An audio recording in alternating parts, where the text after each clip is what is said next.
It's really always the same. You go back throughout all of history, the Roman Empire, the Soviet Union, Hitler during the Nazism was always saying that it's going to create the utopia for the average person, when in fact, history always shows that it does exactly the opposite.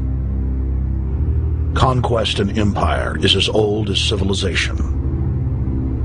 Babylon, Egypt, and Greece. They all built empires in an attempt to rule the world. The Roman system at its peak dominated the known world. Complex governmental systems were developed to control diverse populations. During the period between the 15th and 19th century, new empires emerged and again waged war for supremacy.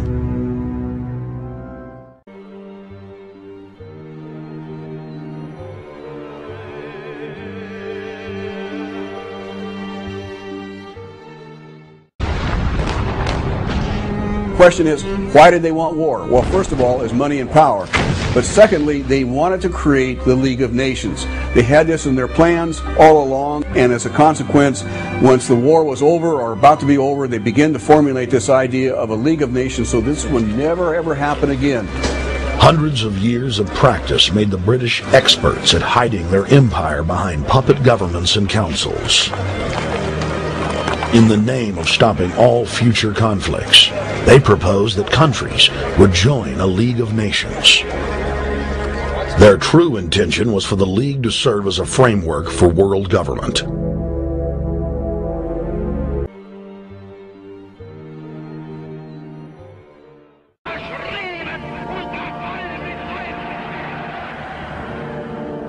Once again, the elite claimed that only global governance could save humanity from certain destruction. And this time, the elite would succeed in setting up their world body.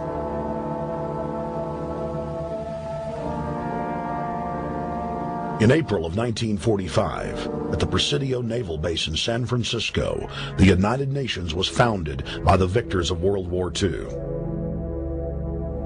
The United Nations complex was then built in New York City on land donated by John D. Rockefeller. Shortly after the elite established the United Nations as their base in the United States, the newly formed World Council quickly began work on the next phase in their plan, the incremental formation of continental superstates. The first step in their trilateral plan was the creation of the European Union. The Bilderberg Group consists of the heads of all of the managing roundtable groups that steer individual countries. Picture the elite power structure of the world as a giant pyramid.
Seguimos. El 25 de marzo de 1957 se creaba por medio de la firma del llamado Tratado de Roma, así ese era el nombre, la Comunidad Económica Europea o CEE, también conocida como Mercado Común.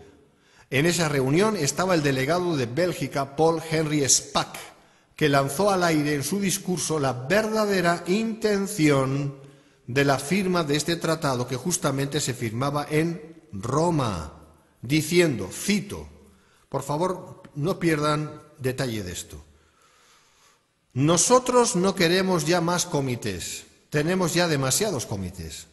Lo que nosotros necesitamos es contar con un hombre que posea la suficiente estatura para coligar a todas las demás personas y que nos saque de esta triste crisis económica en la que estamos a punto de hundirnos.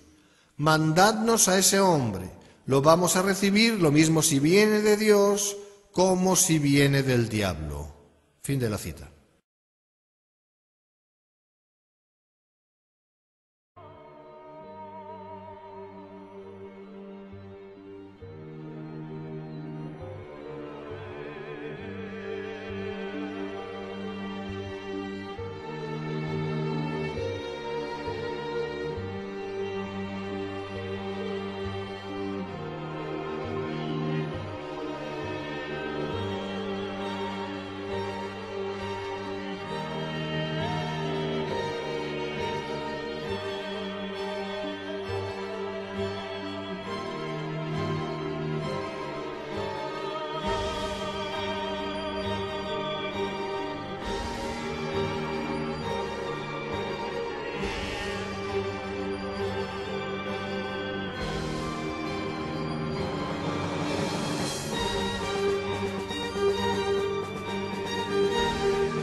It is also fascinating that the European Union issued a poster which was posted all over Europe where they had the Tower of Babel under construction. You see that? This was posted all over Europe and the stars were upside down representing the goat of Mendes. This is Satanism. This is the new Tower of Babel. And the high French politicians said, "We are building a new Babel," which they emphasized with this poster, and this time we will succeed. The new parliament of the European community is built like the Tower of Babel. In fact, it has a plaque on the inside or a poster which says precisely this. And it has this scaffolding to give the appearance that it is under construction. This is rather arrogant.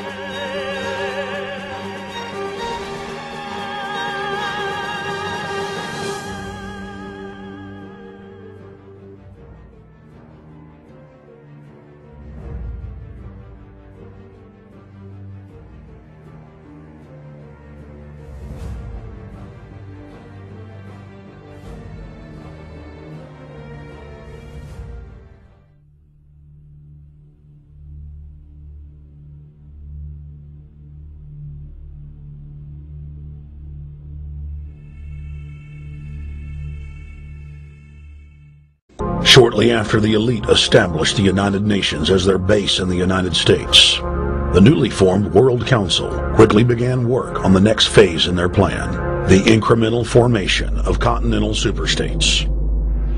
The first step in their trilateral plan was the creation of the European Union. El asunto en esto es que esa paz, esa seguridad y esa prosperidad son un espejismo. Detrás de ellos está un personaje siniestro, el anticristo.